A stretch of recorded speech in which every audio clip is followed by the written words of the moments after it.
virulent man-made virus had been mysteriously released into the population, mutating the infected into ravenous flesh-eating zombies.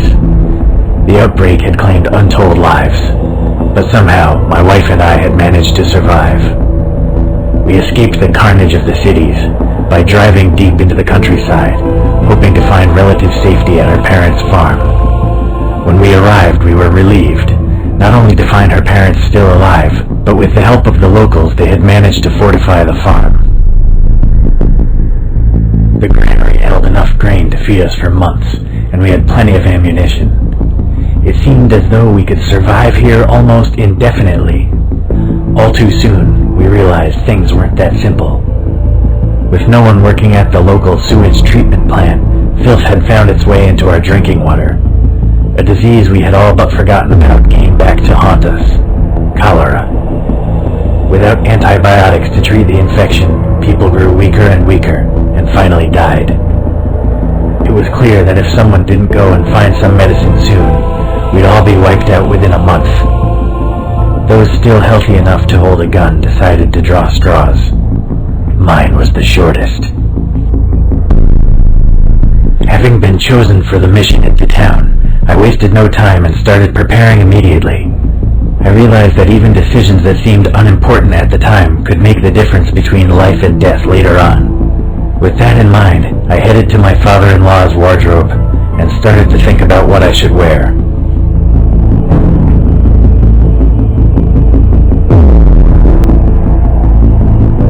I chose the biker leathers, including a sturdy pair of boots and gloves. I felt much safer with it on. I knew that I was heading straight into a meat grinder. Zombies still wandered the streets, devouring any living thing that crossed their path. I knew that confrontation with the infected was inevitable, and so after I got dressed, I headed straight for the armory.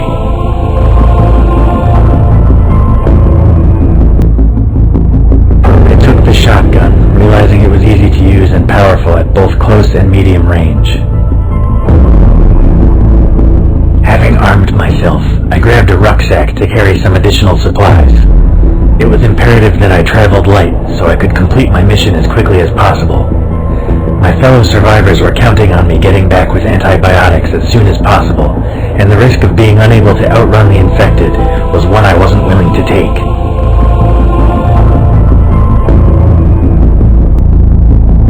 Both a useful tool and a deadly weapon, I was almost ready to leave the safety of the compound. For the first time since arriving, I felt truly afraid. I went back inside the house, climbed the stairs to our bedroom, and slowly pushed open the door. My wife lay asleep in bed. She was pale and her body dripped with sweat. She had had a fever for some time, and I knew that without medicine she wouldn't last much longer. I leant over and kissed her gently on the forehead, whispered, "Goodbye, my love." I took a deep breath and stepped out of the compound into the wasteland beyond. I heard the gate swinging closed, followed by the unmistakable sound of it being securely locked behind me. I started walking and didn't. I had to walk quite a while before I eventually spotted an old and slightly rusty bicycle sticking out of a hedgerow. It wasn't in very good shape, but it was about rideable, and still a hell of a lot quicker than walking. Unfortunately, just before I reached the outskirts of town, the chain snapped. I would have to continue on foot, but at least I saved myself a lot of time and effort. After I couldn't be sure.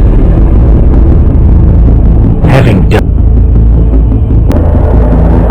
I took out the crowbar and wedged it between the door and the frame. With a little bit of effort, I was able to lever the door open, allowing only a brief cracking noise to give away my position. As I entered the building and looked around, I realized that the antibiotics I so desperately needed would be kept in the back of the shop, so I carefully made my way towards the counter. Just in front of it, I noticed a body wearing what appeared to be a white lab coat. I hadn't survived the outbreak this long by taking unnecessary chances. I swung the crowbar at his head over and over again until all that was left was a bloody red mush on the carpet. Not even the infected could survive that. As I walked into the back room, my heart sank.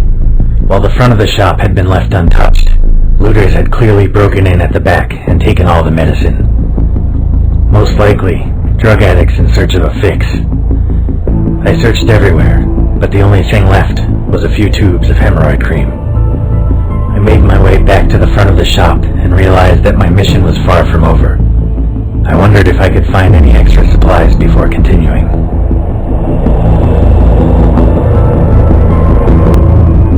I realized that a place like this probably sold some basic first aid kits and equipment. It didn't take long to find what I was after. I put it in my backpack and then headed back outside. I pressed on towards... I knew I didn't stand a chance against the oncoming mob of post-human cannibals, so I turned on my heels and fled. I closed the bolts on the door and then quickly looked around for something to barricade it. Luckily there were some old tables and chairs nearby, which I was easily able to wedge in front of the... Now that I was reasonably sure that the infected wouldn't be getting into the building the same way I did, my attention turned to my new surroundings. I was in a long hallway with several storage rooms on either side. From the vague odor of damp and chemicals, I carefully explored the various side rooms, making sure that none of the infected... I climbed the flight of stairs to the ground floor and then headed through a small doorway into the main building. The mall was eerily quiet, and despite my best efforts to keep a low profile, every footstep seemed to echo throughout the entire building. The shutters on most stores had been closed, presumably in an attempt to keep the infected. I immediately dove for the nearest pillar as several more bullets were fired. Amazingly, I wasn't hit. The pillar offered temporary respite from my assailants, but it would only be a matter of time before they outflanked me. I couldn't see them, but I could hear them maneuvering on the floor above. I had to act fast if I was to have any chance of survival. I realized that they had me totally pinned down, and that my chances of surviving a firefight were slim. My only hope was to try and convince them to let me live. I cried, "I'm not infected," as loud as I could. There was a pause, followed by a voice full of fear and doubt. "Prove it." He ordered me to put my gun on the ground and step slowly out from behind the pillar with my hands up. I could see no alternative, and so I reluctantly did what I was told. As I stood defenseless in the open, I explained that I hadn't been bitten, and that I meant them no harm. The survivors whispered among themselves for a moment, before one of them asked me to take off my clothes so they could see for themselves. I undressed and a man... I decided it was best if I told the survivors the truth from the beginning. They'd probably find out sooner or later anyway. As I put my clothes back on and picked up my equipment, I explained all about the fortified farm, the disease that plagued my family, and my quest for antibiotics. They seemed impressed by my bravery and allowed me to join them on the second floor.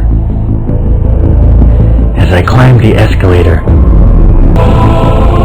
I told him I'd be happy to help, but that I desperately needed some more equipment if I was going to survive. He grudgingly agreed and got one of his lackeys to hand over some ammo.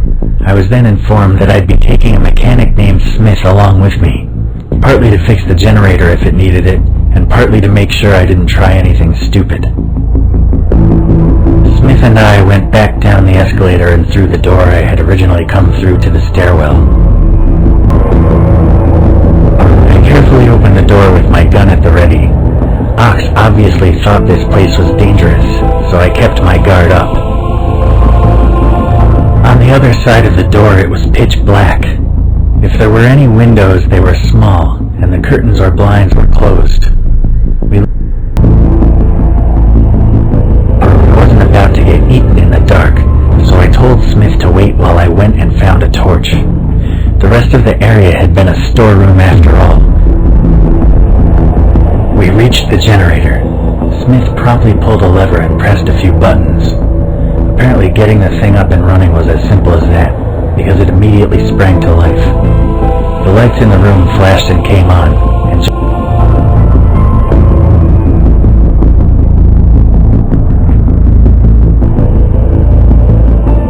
I knew Smith didn't have a lot of time, so I quickly removed the first aid kit from my backpack and got to work.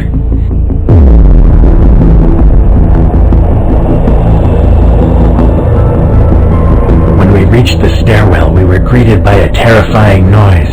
All of a sudden, now the bright lights of the mall had attracted a large group of infected who were trying to get in any way they could. Luckily, I had securely barricaded this area when I first entered the building. It wouldn't hold them for long, but it brought us enough time to get back to the group. By the time we got back to the group, they were already celebrating. Now the power was back on and they were focused on making the most of it while it lasted. Several had gotten one of the coffee shops up and running and were busy preparing hot food and drinks. Others... There was no time to relax. The infected would be inside very soon, and if we weren't prepared, we'd be overrun in minutes. Before I could even finish explaining the situation, Ox was barking orders at his men, getting them into the best position to deal with the threat. They were only just in time. Suddenly, the basement door burst open, and a seemingly unstoppable horde of infected zombies charged through. The first wave was gunned down before they reached the escalator, but more and more of them just kept on coming. Every gun in the building was blazing while survivors armed with clubs and axes struggled to keep the tide of monsters from climbing the stairs. I had no idea if we'd be able to fight them off or not.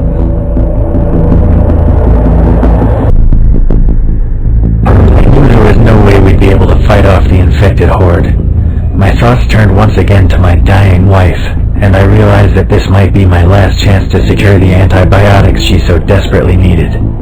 While the others held the infected at bay, I ran as fast as I could for the pharmacy. I sprang immediately into action, jumping up to grab the bottom of the heavy iron shutters and pulling them down before the infected could get inside. I was only just in time. Had I have taken just one more second to lock them in place, I would have been devoured for sure. Now that I had the luxury of time, I thoroughly searched the pharmacy for the antibiotics I needed. I filled my backpack with as much of the stuff as I could, and then made my way out of the shop through the back door. I found myself in some sort of staff-only area that would normally have been off-limits to the general. This was no time for chivalry. I left the girl to die and ran to the stairs. As I reached the stairwell, I became all too aware that the sound of gunfire, a constant companion for the last few minutes, had suddenly stopped. Had the survivors fought off the infected, or had they all been wiped out? I had no way of knowing either way. I wasn't going to risk heading back to the group. In my heart, I knew they were all dead, and either way I needed to get home to save my wife. I ran up the stairs, out of the fire escape, and onto the roof. I stepped out into the open air and breathed a sigh of relief. I was on the top level of a multi-story car park which seemed to be blessedly free of zombies. There were also plenty of parked cars in relatively good condition, perfect for a swift and safe ride home. I suddenly noticed movement out of the corner of my eye. I span round and took aim, expecting it to be one of the infected. To my relief and surprise, it was a handful of survivors who had managed to escape the carnage downstairs. Before I could meet up with them, something leaped at me from the shadows, knocking my gun from my hands and nearly pushing me to the floor. I regained my balance just in time to defend myself from the creature's next assault. As the zombie ran forward, I grabbed it by the neck with both hands. Realizing he'd be unable to bite me, I pushed him back with all my might, forcing him toward the railings. It took every ounce of strength that I had remaining, but I managed to shove the infected bastard over the edge. A few seconds later, I heard a sickening splat as his body hit the ground. Now that the immediate danger had been dealt with, I had to decide how best to get back to the ground floor. As I picked up my gun, I took another look around. that my best bet was to join up with the other survivors. They seemed pleased to see another living human, and were totally overjoyed when I told them I had somewhere safe to go. Since I was the only one who knew the way, they let me drive. As we made our way down through the I sped out of the car park, breaking through the wooden barrier and skidding out onto the main road. I chose the most direct route I could think of, back toward the compound, and drove as fast as I could. It was risky, but I had to clear a path somehow. I jumped out of the car and began to push the other vehicles out of the way. As I looked down the road ahead of me, I realized that making my escape might not be as easy as I first thought. I wasn't going to risk driving through a ravenous horde of the infected unnecessarily. I turned off down a small back road and took another route back to the compound. It was a little more time-consuming, but a lot less suicidal.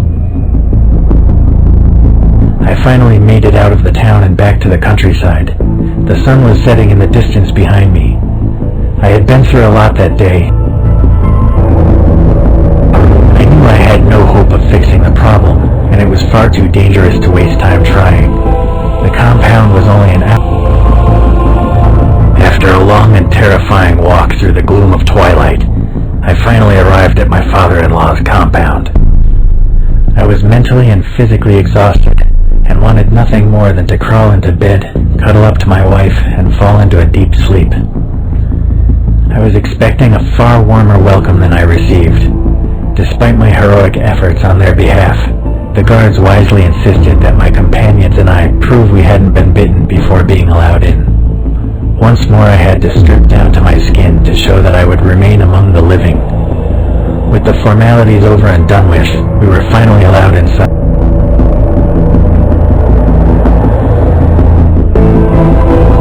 I smiled and showed him the contents of my backpack. I had secured enough antibiotics to treat everyone who lived in the compound, myself included. We wasted no time in delivering them to everyone who needed it. Over the course of the next few days, the compound began to recover. With the exception of the two worst cases, everyone survived the illness and were soon back on their feet. Most importantly of all, I had saved my beautiful wife yet again.